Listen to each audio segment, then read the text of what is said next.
मेरे मगरले पासे तुहानू मक्की दिखाई दिंदी आ। मक्की बहुत ही सोहनी मक्की हुई आ हरी। जे देखा जाए तो मक्की दी हाइट आ जिहड़ी ओह बहुत सोहनी हाइट लै गई आ। मक्की बहुत वधिया मोटा टांडा बन गया, बहुत सोहना पत्ता बनया खड़ा मक्की दा। आपां ना तुहानू जानकारी दिन्ने आ कि ये मक्की किहड़ी कंपनी दी मक्की आ, किहड़ी कंपनी दा बीज आ, की इहदे विच पौष्टिकता हुंदी आ। पहिलां आपां किसान नू मिलदे आ जिन्हां दी ये मक्की आ, फिर उस तो बाद आपां जानकारी लवांगे ये मक्की बारे। अपने नाल बाई जसपिंदर सिंह आ, पिंड इन्हां दा राउके आ, राउके कलां। इन्हां दी मक्की बीजी होई आ। बाई किहड़ी कंपनी दी मक्की है? ਇਹ ਸ਼੍ਰੀ ਵਾਲਿਆਂ ਦੀ ਆ 1119। ਇਹ ਹੈਗਾ ਸ਼੍ਰੀ ਸੀਡ। ਸ੍ਰੀ ਸੀਡ ਵਾਲਿਆਂ ਹਾਂ ਇਹ ਕਿਹੜੀ ਆ? 1119 ਜੀ। 1119। ਹਾਂਜੀ। ਕਿੰਨੇ ਸਾਲ ਹੋ ਗਏ ਬਾਈ ਤੈਨੂੰ ਲਾਉਂਦੇ ਹੋਏ? ਮੈਨੂੰ 8-9 ਸਾਲ ਹੋ ਗਏ। 8 ਸਾਲ ਖੇਤੀ ਕਰ ਰਿਹਾ ਮੱਕੀ ਲਾਉਂਦਿਆਂ ਨੂੰ, ਤੇ ਵੀ ਮੈਨੂੰ 3 ਸਾਲ ਹੋ ਗਏ ਲਗਾਤਾਰ ਲਾਉਂਦਿਆਂ ਨੂੰ। 3 ਸਾਲ ਹੋ ਗਏ? ਹਾਂਜੀ ਲਗਾਤਾਰ। ਕਾਰਨ ਕੀ ਆ? ਚੰਗਾ ਕਿਵੇਂ ਆ? ਕਿਹੜੀ ਗੱਲ ਤੋਂ ਚੰਗਾ ਹੈ? ਨਹੀਂ ਬੂਟਾ ਵੀ ਠੀਕ ਆ, ਗਰੋਥ ਨੂੰ ਵੀ ਠੀਕ ਆ, ਝਾੜ ਨੂੰ ਵੀ ਠੀਕ ਆ ਜੀ। ਛੱਲੀ ਬਹੁਤ ਵਧੀਆ ਲੱਗਦੀ, 2 ਛੱਲੀਆਂ ਲੱਗਦੀਆਂ ਜੀ। 2 ਛੱਲੀਆਂ ਲੱਗਦੀਆਂ। ਝਾੜ ਵੀ ਠੀਕ ਆ, ਝਾੜ ਵੀ ਗਰੋਥ ਵੀ ਠੀਕ ਆ। ਹਾਂਜੀ ਠੀਕ ਆ। ਇੱਕ ਨਾ ਵੀ ਹੋਰ ਆ ਜੀ 45-46 ਉਹ ਚਾਰ ਵਾਸਤੇ ਬਹੁਤ ਵਧੀਆ ਜੀ। ਕਣਕ ਉਹ ਚਾਰ ਵਾਸਤੇ ਇਹ ਝਾੜ ਵਾਲੀ ਆ? ਇਹ ਝਾੜ ਵਾਲੀ ਆ ਜੀ। ਇਹ ਝਾੜ ਵਾਲੀ ਆ ਜਿਹੜੀ ਪਕਾਵੀਂ ਮੱਕੀ ਆ ਇਹ ਝਾੜ। ਅੱਛਾ ਇਹ ਪਕਾਵੀਂ ਮੱਕੀ ਆ। ਤੇ ਇੱਕ ਜਿਹੜਾ 45-46 ਵੀ ਆ ਹਾਂਜੀ ਉਹ ਕਣਕ ਚ ਵਜਾਉਂਦਾ, ਉਹ ਚਾਰ ਸੈਲੇ ਵਾਸਤੇ ਇਹ ਚਾਰ। ਅੱਛਾ ਉਹ ਕਣਕ ਚ ਵਜਾਂ ਦਊਗੀ? ਹਾਂਜੀ ਕਣਕ ਚ ਮੂਰੇ। ਉਹ ਵੀ ਮੈਂ ਜਾ ਕੇ ਦੇਖਦਾ। ਅੱਜ ਮੇਰੀ ਜ਼ਿੰਮੇਵਾਰੀ ਲੱਗੀ ਆ ਇਹ ਸਾਰਾ ਕੁਝ ਦੇਖਣ ਦੀ। ਬਾਈ ਧੰਨਵਾਦ ਆ। ਮੱਕੀ ਤੁਹਾਡੀ ਬਹੁਤ ਸੋਹਣੀ ਆ। ਠੀਕ ਇਹ ਆਨੰਦ ਆ ਰਿਹਾ ਦੇਖ ਕੇ। ਸਾਂਭੀ ਵੀ ਚੰਗੀ ਆ। ਤੇ ਆਇਓ ਸਰਪੰਚ ਸਾਹਿਬ ਦਿਖਾਇਓ ਮੱਕੀ, ਫਿਰ ਤੁਹਾਡੇ ਵਾਲੀ ਵੀ ਦੇਖਦੇ ਆ ਮੱਕੀ। ਸਰਪੰਚ ਸਾਹਿਬ ਕਿੰਨਾ ਟਾਈਮ ਹੋ ਗਿਆ ਲਾਉਂਦਿਆਂ ਨੂੰ? ਸਾਨੂੰ ਹੋ ਗਏ 4-5 ਸਾਲ ਹੋ ਗਏ। 4-5 ਸਾਲ ਹੋ ਗਿਆ। ਆਹੀ ਵੀ ਲਾਉਂਦੇ ਆ? ਹਾਂ ਇਹੀ ਲਾਉਂਦੇ ਅੱਛਾ ਇਹੀ ਵੀ ਲਾਉਂਦੇ ਆ। ਹਾਂਜੀ। ਇਹ ਬੀ ਕਾਹਤੋਂ ਲਾਉਂਦੇ ਆ? ਇਹਦੀ ਵਧੀਆ ਹੀ ਛੱਲੀ, ਦਾਣਾ ਮੋਟਾ ਹੁੰਦਾ ਤੇ ਟਾਂਡਾ ਹਰਾ ਰਹਿੰਦਾ ਇਹਦਾ ਥੱਲੇ ਚੱਕਰ। ਅੱਛਾ ਇਹ ਪਕਾਵੀਂ ਲਾਉਂਦੇ ਆ ਤੁਸੀਂ? ਨਹੀਂ ਚਾਰ ਵਾਲਿਆਂ ਨੂੰ ਵੇਚ ਦੇਦੀ ਆ। ਅੱਛਾ ਤੇ ਜੇ ਚਾਰ ਵਾਲਿਆਂ ਨੂੰ ਜਿਵੇਂ ਲੋਟ ਲੱਗਦਾ ਜਾਂ ਕਿ ਰੇਟ ਵਧੀਆ ਮਿਲੇ ਜੀ ਉਵੇਂ ਆਪਾਂ ਪੈਸੇ ਵਟਣੇ ਹੁੰਦੇ ਆ। ਵੀ ਜੇ ਚਾਰ ਵਾਲਿਆਂ ਨੂੰ ਵਿਕ ਗਈ ਤਾਂ ਚਾਰ ਵਾਲਿਆਂ ਨੂੰ ਵੀ ਠੀਕ ਰਹਿੰਦੀ ਆ, ਜੇ ਚਾਰ ਵਾਲਿਆਂ ਨੂੰ ਨਾ ਵਿਕੇ ਤਾਂ ਪਕਾਵੀਂ ਵੀ ਲੋਟ ਰਹਿ ਜਾਂਦੀ। ਹਾਂ ਪਕਾਵੀਂ ਵੀ ਲੋਟ ਰਹਿ ਜਾਂਦੀ। ਠੀਕ ਹੈ। ਇਹ ਸਾਈਲੇਜ ਵਾਲਿਆਂ ਦੇ ਵੀ ਪੱਲੇ ਪਾਉਂਦੀ ਆ ਕੁਛ? ਹਾਂ ਵਧੀਆ ਵਧੀਆ। ਇਹਦਾ ਚਾਰਾ ਜਿਹੜਾ ਥੱਲੇ ਚੱਕਰ ਹਰਾ ਰਹਿੰਦਾ ਇਹ ਹੇਠਾਂ ਤੱਕ ਹਰੀ ਰਹਿੰਦੀ ਆ? ਹਾਂ ਹਾਂਜੀ ਹਾਂਜੀ ਹੇਠਾਂ ਤੱਕ ਹਰੀ ਰਹਿੰਦੀ ਆ। ਹਾਂ। ਹੁਣ ਆਹ ਕਿੰਨੇ ਦਿਨਾਂ ਦੀ ਹੋ ਗਈ ਆ ਜਿਹੜੀ ਅੱਜ ਆ ਆਹਾ ਜੀ ਚ ਆਪਾਂ ਖੜੇ ਆ? ਕਰੀਬ ਇਹ 40 ਦਿਨ ਹੋ ਗਏ। ਹਾਂ 40 ਦਿਨ ਹੀ 40 ਦਿਨ ਹੋ ਗਏ। ਆਜੋ ਤੁਹਾਨੂੰ ਮੈਂ ਮਿਲਾ ਦਿੰਦਾ ਬਾਈ ਪਵਨ ਹੋਣਾ ਨੂੰ ਵੀ, ਕਿਉਂਕਿ ਦਿੱਕਤਾਂ ਕਈ ਵਾਰ ਵੀ ਖਰੀਦਣ ਦੀਆਂ ਵੀ ਆ ਜਾਂਦੀਆਂ। ਤੁਹਾਨੂੰ ਮੈਂ ਸਹੀ ਐਡਰੈਸ ਤੇ ਲੈ ਆਇਆ। ਬੱਧਨੀ ਆ ਗਿਆ। ਬਾਈ ਪਵਨ ਸਤਿ ਸ਼੍ਰੀ ਅਕਾਲ। ਸਤਿ ਸ਼੍ਰੀ ਅਕਾਲ ਜੀ, ਕੀ ਹਾਲ? ਬਾਈ ਨਾ ਮੈਨੂੰ ਇੱਕ ਤਾਂ ਇਹ ਗੱਲ ਦੱਸੋ ਵੀ ਜੇ ਬਾਈ ਚਾਂਸ ਬੀ ਦੀ ਮਤਲਬ ਕਈ ਵਾਰੀ ਲੋੜ ਦੂਰਲੇ ਬੰਦੇ ਨੂੰ ਪੈ ਜਾਂਦੀ ਆ, ਆਪਾਂ ਬੱਧਨੀ ਚ ਇੱਥੇ ਦੂਰਲੇ ਬੰਦੇ ਨੂੰ ਲੋੜ ਪੈ ਜਾਂਦੀ, ਉਹਦਾ ਫਿਰ ਕੀ ਹੱਲ ਕਰੋਗੇ? ਜੇ ਤਾਂ ਕੋਈ ਬਹੁਤ ਜ਼ਿਆਦਾ ਕੁਆਂਟੀਟੀ 'ਚ ਬੀਜ ਚਾਹੀਦਾ ਹੁੰਦਾ ਫਿਰ ਤਾਂ ਆਪਾਂ ਪਹੁੰਚ ਵੀ ਕਰ ਸਕਦੇ ਹਾਂ ਜੀ। ਜੇ ਕੋਈ ਹੁਣ 2-4 ਪੈਕਟ ਦੀ ਖਾਤਰ ਤਾਂ ਆਪਣਾ ਉਹਨਾਂ ਸਾਨੂੰ ਖਰਚਾ ਹੀ ਪੈ ਜਾਊਗਾ, ਉਹਦੀ ਦਿੱਕਤ ਆ ਸਕਦੀ ਹੈ। ਉਹ ਆਪਣਾ ਫਾਰਮਰ ਨੂੰ ਅਸੀਂ ਇਹ ਕਹਾਂਗੇ ਇੱਥੋਂ ਆ ਕੇ ਲਿਜਾ ਸਕਦੇ। ਕੀ ਐਡਰੈਸ ਆ ਜਿਹੜਾ ਬੋਲੇ ਤੇ ਹਰੇਕ ਬੰਦਾ ਦੱਸ ਦੇ ਵੀ ਇੱਥੇ ਸਭ ਤੋਂ ਸੌਖਾ ਐਡਰੈਸ ਆ ਸਾਡੀ ਦੁਕਾਨ ਅੰਗਰੇਜ਼ੀ ਠੇਕੇ ਦੇ ਨਾਲ। ਜਿਹਨੂੰ ਮਰਜ਼ੀ ਪੁੱਛ ਲਓ ਬੱਧਨੀ ਦੇ ਵਿੱਚ ਮੇਨ ਅੰਗਰੇਜ਼ੀ ਠੇਕਾ ਕਿੱਥੇ ਹੈ? ਪੁਰਾਣੀ ਦਾਣਾ ਮੰਡੀ ਦੇ ਸਾਹਮਣੇ ਆ ਤੇ ਨਾਲ ਹੀ ਪਵਨ ਬੀਜਾਂ ਵਾਲੀ ਦੁਕਾਨ। ਬਸ ਠੀਕ ਆ। ਤੇ ਇੱਕ ਡਿੱਕਾ ਹੋਰ ਪੈ ਜਾਂਦਾ ਕਈ ਬੰਦੇ ਨੂੰ, ਕਈ ਵਾਰੀ ਡੀਏਪੀ ਦਾ ਡਿੱਕਾ ਪੈ ਜਾਂਦਾ। ਹਾਂ ਜਿਹੜੇ ਬੰਦੇ ਨੇ ਮੱਕੀ ਬੀਜਣੀ ਆ ਅੱਜ ਕੱਲ ਉਹਨਾਂ ਵਾਸਤੇ ਅਸੀਂ ਫਿਰ ਵੀ ਡੀਏਪੀ ਦਾ ਪੂਰਾ ਪ੍ਰਬੰਧ ਕਰਕੇ ਰੱਖਿਆ ਹੋਇਆ। ਡੀਏਪੀ ਖਾਦ ਉਹਨਾਂ ਨੂੰ ਮਿਲੂਗਾ, ਕੰਟਰੋਲ ਰੇਟ ਤੇ ਮਿਲੂਗਾ ਜੀ। ਮੱਕੀ ਮੈਂ ਦੇਖਿਆ ਮੱਕੀ ਬਹੁਤ ਸੋਹਣੀ ਖੜੀ ਆ। ਹਾਂਜੀ ਜ਼ਿਮੀਦਾਰ ਵੀ ਖੁਸ਼ ਆ। ਹਾਂ ਤੁਹਾਨੂੰ ਫਾਰਮਰਾਂ ਨੇ ਦੱਸਿਆ ਹੋਊਗਾ ਮੱਕੀ ਪਿਛਲੇ 4 ਸਾਲਾਂ ਤੋਂ ਅਸੀਂ ਇਹ ਬੀਜ ਵੇਚ ਰਹੇ ਆ, ਸੋਹਣਾ ਰਿਜ਼ਲਟ ਆ ਰਿਹਾ। ਠੀਕ ਆ। ਮੈਂ 1-2 ਨੂੰ ਮਿਲਿਆ ਆ, 1-2 ਨੂੰ ਜਾ ਕੇ ਮਿਲਦਾ। ਬਾਕੀ ਦਾ ਜਿਹੜਾ ਰਿਜ਼ਲਟ ਆ ਉਹ ਕਿਸਾਨ ਆਪ ਕਮੈਂਟ ਬਾਕਸ 'ਚ ਵੀ ਦੱਸ ਦੇਣਗੇ, ਬਾਕੀ ਤੁਹਾਡੇ ਕੋਲ ਆ ਕੇ ਲੈ ਜਾਣਗੇ। ਧੰਨਵਾਦ।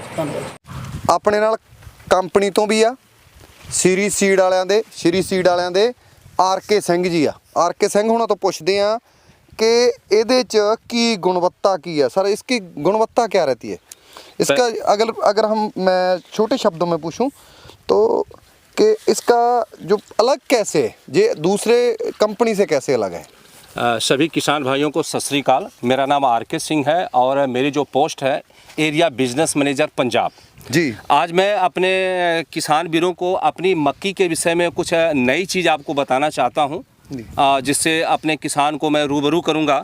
तो अदर कंपनी की मक्की और श्री 1119 मक्की में फ़र्क क्या है? फ़र्क नंबर 1 मैं आपको ये फ़र्क दिखाऊंगा कि नंबर ऑफ जो पत्ते की संख्या है वो कम से कम 3 से 4 हर प्लांट में जो है अदर कंपनी के मक्का से और श्री सीड कंपनी की मक्की से 3 से 4 पत्ते ज़्यादा मिलेंगे। नंबर 2, जब ये अपनी क्रॉप तैयार होती है साइलेज के लिए तो ऊपर तक पूरा गुल्ला जो है दाना से भरा होता है। अपनी जो मक्की की छल्ली है ऊपर तक दाना भरा होता है। तीसरी चीज़ मैं आपको बताऊंगा कि इसका जो है टांडा जो है पूरा ग्रीन होता है। अगर किसान अगर इसको साइलेज में भी यूज करना चाहता है तो ये यूज कर सकता है। नंबर 4, बाजार में जैसे ये मक्की पहुंचेगी अदर कंपनी के मक्का के मुकाबले तो कम से कम 1.5 से 2 रुपए पर केजी फार्मर को रेट एक्स्ट्रा मिलेगा, अलग मुनाफा होगा। क्यों मिलेगा? क्योंकि ये देसी कलर की मक्की के जैसा इसका कलर होता है। मक्की में अगर मैं साइलेज की स्टेज की मैं बात करूं तो तकरीबन 7 से 10% जो है इसके अंदर प्रोटीन होता है और जो है 28 से लेकर 30% जो है ड्राई मैटर मक्की के अंदर होता है जो फार्मर साइलेज के लिए यूज करता है।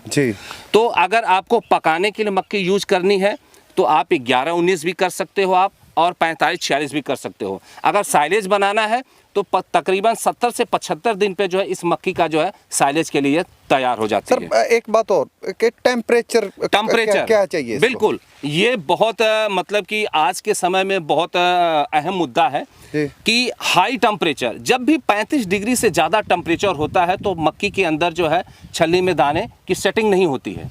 लेकिन ये हमारी कंपनी का जो है जो 11-19 है या फिर 45-46 है, ये वैरायटी जो है उसी अगर 35 से ऊपर भी टेम्परेचर हो जाता है तो भी दाने की सेटिंग होती है, क्योंकि हाई टेम्परेचर की जो है इसकी सेटिंग की कैपेसिटी जो है बहुत स्ट्रांग है। सर एक बात और, ये तो होगी आलू की क्रॉप के बाद या सरसों के बाद लगाते हैं लोग। जी।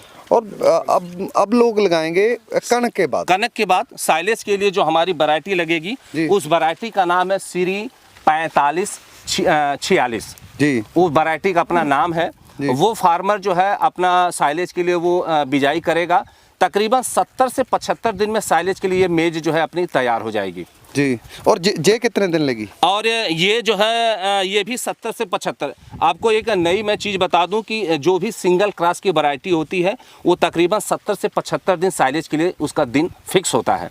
और जो डबल क्रॉस की होती है वो 65 से 70 दिन होता है। सर डबल क्रॉस और सिंगल क्रॉस में? डबल और सिंगल क्रॉस में, सिंगल क्रॉस में तकरीबन जो है 25% जो है डबल छल्ली होती है, 75% सिंगल छल्ली होती है सिंगल क्रॉस में जी। और सिंगल क्रॉस जो वैरायटी होती है तकरीबन 110 से 120 दिन की वैरायटी सिंगल क्रॉस होती है, जिसका वजन जो है 40 से 45 कुंटल सूखे दाने का वजन आता है। अगर मैं ग्रीन दाने की मैं बात करूं तो लगभग जो है 55 से जो है 60 कुंटल प्रति एकड़ ग्रीन जो है दाने का वजन आता है। और डबल क्रॉस? अगर डबल क्रॉस की मैं अगर मैं बात करूं तो डबल क्रॉस की जो दिन होता है, जो समय होता है वो 100 डेज होता है, 100 दिन की फसल होती है। 100 दिन की फसल होती है, उसका यील्ड लगभग 15 से 20 कुंटल प्रति एकड़ का आता है जी। सर पता बात क्या है कि ये तो हो गया जब मक्की काटनी है आपको जी। मक्की से जैसे दाना चाहिए अगर मक्की से साइलेज चाहिए तो तब कितना? अगर मक्की से अगर आप साइलेज के पर्पज से अगर आपने मक्की लगाई हुई है तो लगभग जो है श्री सीड कंपनी की जो अपना 45-46 जो वैरायटी है, अगर वो फार्मर लगाया हुआ है तो लगभग जो है 200 जो है 40 से लेकर 260 कुंटल प्रति एकड़ जो है उसको जो है वजन मिलेगा 1 एकड़ का। 1 एकड़ की अगर मैं बात करूं तो 1 एकड़ में 8 कनाल, जिसका 5 बीघा होता है जी। Sir thank you sir, thank you. ਇਹ ਆਪਾਂ ਸਰਦਾਰ ਬਲਜਿੰਦਰ ਸਿੰਘ ਹੋਣਾ ਦੇ ਖੇਤ ਸੀਗੇ, ਬਲਾਕ ਸੰਮਤੀ ਮੈਂਬਰ ਆ ਪਿੰਡ ਦੌਦਰ ਤੋਂ, ਜ਼ਿਲ੍ਹਾ ਮੋਗਾ ਤੋਂ। ਤੇ ਹੁਣ ਆਪਾਂ ਚੱਲਦੇ ਆ ਜ਼ਿਲ੍ਹਾ ਲੁਧਿਆਣਾ ਦੇ ਪਿੰਡ ਰਸੂਲਪੁਰ ਦੇ ਵਿੱਚ। ਉੱਥੇ ਵੀ ਇੱਕ ਮੱਕੀ ਆ, ਉਹ ਵੀ ਤੁਹਾਨੂੰ ਦਿਖਾਉਂਦੇ ਆ। ਉਸ ਕਿਸਾਨ ਤੋਂ ਵੀ ਪੁੱਛਦੇ ਆ ਕਿ ਉਹ ਇਸ ਬੀਜ ਨੂੰ ਲਾ ਕੇ ਕਿੰਨਾ ਖੁਸ਼ ਆ। ਆਪਾਂ ਪਿੰਡ ਰਸੂਲਪੁਰ ਪਹੁੰਚ ਗਏ ਆ। ਮੇਰੇ ਨਾਲ ਹਰਮਨ ਆ, ਇਹ ਵੀ ਕੰਪਨੀ ਦੇ ਅਫੀਸਰ ਆ। ਆਪਾਂ ਸਾਰਾ ਕੁਝ ਪੁੱਛ ਲਿਆ, ਆਪਾਂ ਝਾੜ ਦੇਖ ਲਿਆ, ਆਪਾਂ ਗੁਣਵੱਤਾ ਪੁੱਛ ਲਈ। ਤੇ ਆ ਮੱਕੀ ਦੇ ਵਿੱਚ ਰਸੂਲਪੁਰ ਪਿੰਡ ਦੇ ਵਿੱਚ ਆਏ ਆ। ਇਸੇ ਕੰਪਨੀ ਦੀ ਮੱਕੀ ਆ, ਸ਼੍ਰੀ ਸੀਡ ਵਾਲਿਆਂ ਦੀ।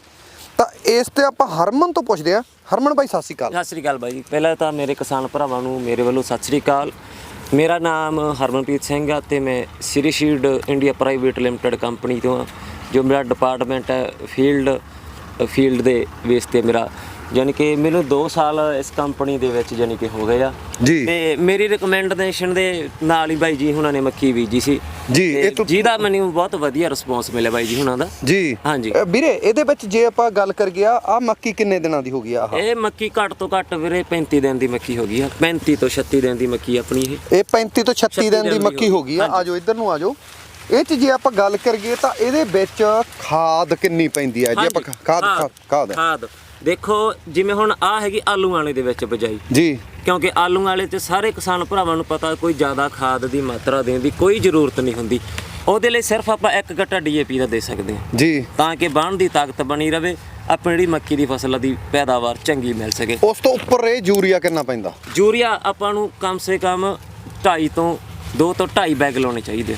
2 ਤੋਂ 2.5 ਦੋ ਵੇਗ ਤੋਂ ਕਿੱਲੇ ਦੇ ਢਾਈ ਇਹ ਹੋ ਗਏ। ਹਾਂਜੀ। ਤੇ ਜਿਹੜਾ ਇਹਦੇ ਵਿੱਚ ਕੱਖ ਹੁੰਦੇ ਆ ਪਹਿਲਾਂ ਤਾਂ ਆਪਾਂ ਪਾ ਦਿੰਨੇ ਆ, ਸਟੰਪ ਪਾ ਹਾਂਜੀ, ਦਿੰਨੇ ਆ, ਪਹਿਲਾਂ ਸਟੰਪ ਪਾ ਦਿੰਨੇ ਆ। ਉਸ ਤੋਂ ਬਾਅਦ ਜਿਹੜੇ ਹੋ ਉਸ ਤੋਂ ਜਾਂਦੇ ਬਾਅਦ ਬਾਈ ਜਿੱਦਾਂ ਵੀ ਹੁਣ ਮੰਨ ਲਾ ਮੱਕੀ ਹਰੀ ਹੋ ਗਈ, ਜੀ, ਆਪਣੀ ਮੰਨ ਲਓ ਬਈ ਕੱਖ ਹਰਾ ਹੋ ਗਿਆ, ਉਹਦੇ ਲਈ ਬਾਇਰ ਦੀ ਲੋਡਿਸ ਆਉਂਦੀ ਹੈ ਦਵਾਈ, ਜੀ। ਆਪਾਂ ਉਹਦੀ ਵਰਤੋਂ ਕਰਨੀ ਹੈ। ਠੀਕ ਹੈ। ਉਹ ਮੱਕੀ ਨੂੰ ਕੁਝ ਨਹੀਂ ਕਹਿੰਦੀ, ਜਿਹੜੇ ਆਪਣੇ ਕੱਖ ਵਗੈਰਾ ਹੋਣਗੇ ਸਾਰੇ ਖਤਮ ਹੋ ਜਾਣਗੇ। ਉਹ ਖਤਮ ਹੋ ਜਾਣਗੇ। ਖਤਮ ਹੋ ਜਾਣਗੇ। ਉਹ ਖਤਮ ਹੋ ਮੱਕੀ ਜਾਣਗੇ। ਆਪਣੀ ਉਦਾਂ ਦੀ ਉਦਾਂ ਮੱਕੀ ਉਦਾਂ ਦੀ ਉਦਾਂ ਰਹੂਗੀ, ਮਤਲਬ ਗੁੱਡਣ ਦੀ ਲੋੜ ਨਹੀਂ। ਗੁੱਡਣ ਦੀ ਜ਼ਰੂਰਤ ਨਹੀਂ, ਜ਼ਿਆਦਾ ਖਰਚਾ ਗੁੱਡ ਗਡਈਏ ਤਾਂ ਕਰਨ ਦੀ ਕੋਈ ਜ਼ਰੂਰਤ ਤੇ ਜੇ ਆਪਾਂ ਗੱਲ ਕਰੀਏ ਇਹਦੀ ਬਿਮਾਰੀ ਦੀ, ਇਹਨੂੰ ਬਿਮਾਰੀ ਕੀ ਪੈਂਦੀ ਇਹਨੂੰ ਹੈ? ਬਿਮਾਰੀ ਜ਼ਿਆਦਾ ਕੀੜੇ ਦੀ ਸਮੱਸਿਆ ਪਊਗੀ। ਜੀ, ਉਹਦੇ ਲਈ ਇਹਨੂੰ ਕਿੰਨੀਆਂ ਸਪਰੇਆਂ ਹੋ ਜਾਂਦੀਆਂ? ਇਹਦੀਆਂ ਆਪਾਂ ਘੱਟੋ ਘੱਟ 3 ਸਪਰੇਆਂ ਹੋਣਗੀਆਂ। ਜੀ, ਹਾਂਜੀ, ਪਹਿਲੇ ਹਫਤੇ ਦੀ ਸਟੇਜ ਤੇ, ਜੀ, ਫਿਰ 10 ਤੋਂ 15 ਦਿਨ ਦੀ ਸਟੇਜ ਤੇ, ਫਿਰ ਇੱਕ 20 ਤੋਂ 25 ਦਿਨ ਦੀ ਜਦੋਂ ਹੋ ਗਈ, ਇੱਕ ਲਾਸਟ ਸਪਰੇ ਉਦੋਂ ਮਾਰਨੀ ਹੈ। ਜੇ ਕਿਸੇ ਨੂੰ ਕੰਪਨੀ ਦਾ ਨੰਬਰ ਚਾਹੀਦਾ ਹੋਵੇ, ਨੰਬਰ ਦੇ ਦਈਏ ਆਪਾਂ ਕੰਪਨੀ ਦਾ? ਹਾਂਜੀ, ਮੇਰਾ ਨੰਬਰ ਦੇ ਸਕਦੇ ਹੋ ਤੁਸੀਂ ਜੇ ਕਿਸੇ ਨੂੰ ਵੀ ਆਪਾਂ ਵਿੱਚ ਕਿਉਂਕਿ ਪੂਰੇ ਪੰਜਾਬ ਭਰ ਚ ਲੋਕਾਂ ਨੇ ਕੀ ਭਾਰਤ ਭਰ ਚ ਦੇਖਣਾ, ਹਾਂਜੀ ਤਾਂ ਤੁਹਾਡੇ ਤੋਂ ਕੱਲਿਆਂ ਤੋਂ ਨਹੀਂ, ਕੰਪਨੀ ਦੇ ਅਲੱਗ-ਅਲੱਗ ਡਿਸਟ੍ਰੀਬਿਊਟਰਾਂ ਦੇ ਜਾਂ ਉਸ ਤਰ੍ਹਾਂ ਨੰਬਰ ਦੇ ਦਈਏ ਜੇ ਕਿਸੇ ਨੂੰ ਬੀ ਚਾਹੀਦਾ। ਹਾਂਜੀ ਤਾਂ ਉਹ- ਦੇਖੋ ਮੈਂ ਜਿੱਦਾਂ ਮੈਂ ਪਹਿਲਾਂ distributor Pawan Kumar and company Badhni Kalan ਤੋਂ, ਜੀ, ਯਾਨੀ ਕਿ ਜਿਹੜੇ ਮੇਨ ਡਿਸਟ੍ਰੀਬਿਊਟਰ ਆਪਣੇ ਹਾਂ ਉਹਨਾਂ ਤੇ ਦੁਕਾਨ ਤੇ ਚੱਲਦੇ ਆ, ਉਹਨਾਂ ਦੀ ਹਾਂਜੀ, ਦੁਕਾਨ ਦਿਖਾ ਵੀ ਦਿੰਦੇ ਆ। ਹਾਂਜੀ ਉਹਨਾਂ ਦੀ ਦੁਕਾਨ ਤੇ ਉਹਨਾਂ ਦਾ ਯਾਨੀ ਕਿ ਆਪਾਂ ਯਾਨੀ ਕਿ ਨੰਬਰ ਦਾ ਤੁਹਾਨੂੰ ਦੇ ਸਕਦੇ ਹਾਂ। ਜੀ, ਹਾਂਜੀ ਉਹਨਾਂ ਦਾ ਦੇ ਦਿਆਂਗੇ। ਜੇ ਬਾਈ ਚਾਂਸ ਕਿਸੇ ਹੋਰ ਥਾਂ ਚਾਹੀਦੀ ਹੋਈ ਤਾਂ ਉਹ ਨੰਬਰ ਗਾਂ ਦੇ ਦੇਣਗੇ। ਹਾਂਜੀ, ਜੇ ਮੰਨ ਲਓ ਵੀ ਕਿਸੇ ਤਰ੍ਹਾਂ ਦੀ ਵੀ ਕੋਈ ਜ਼ਰੂਰਤ ਆ, ਮੰਨ ਲਓ ਕੋਈ ਆਊਟ ਆਫ ਏਰੀਆ ਹੋ ਗਿਆ ਜੀ। ਹਨਾ, ਜਿੱਥੇ ਡਿਸਟ੍ਰੀਬਿਊਟਰ ਹੋਇਆ ਜੀ। ਉਹਨਾਂ ਦਾ ਨੰਬਰ ਦੇ ਦਾਂਗੇ, ਜਾਂ ਕਿਸੇ ਨੇ ਜ਼ਿਆਦਾ ਜਾਣਕਾਰੀ ਲੈਣੀ ਹੋਈ ਉਹਦੇ ਲਈ ਮੈਂ ਆਪਣੇ senior sir RK Singh ji ਦਾ ਵੀ ਨੰਬਰ ਦੇ ਦੂੰਗਾ ਤੇ ਆਪਣਾ ਨੰਬਰ ਵੀ ਦੇ ਦੂੰਗਾ, ਜਿੱਦਾਂ ਕੋਈ ਫੀਲਡ ਦੇ ਰਿਲੇਟਡ ਹਾਂ, ਜੇ ਕਿਸੇ ਨੇ ਮੱਕੀ ਬੀਜਣੀ ਆ ਉਹਦੇ ਲਈ ਸਲਾਹ ਲੈਣੀ ਆ, ਸਲਾਹ ਲੈਣੀ ਹੈ ਜਾਂ ਦਿਖਾਉਣੀ ਆ ਮੱਕੀ। ਦਿਖਾਉਣੀ ਆ ਮੱਕੀ। ਹਾਂਜੀ, ਠੀਕ ਹੈ sir, thank you sir, thank you, ਬਹੁਤ ਬਹੁਤ ਮਿਹਰਬਾਨੀ ਸਰ।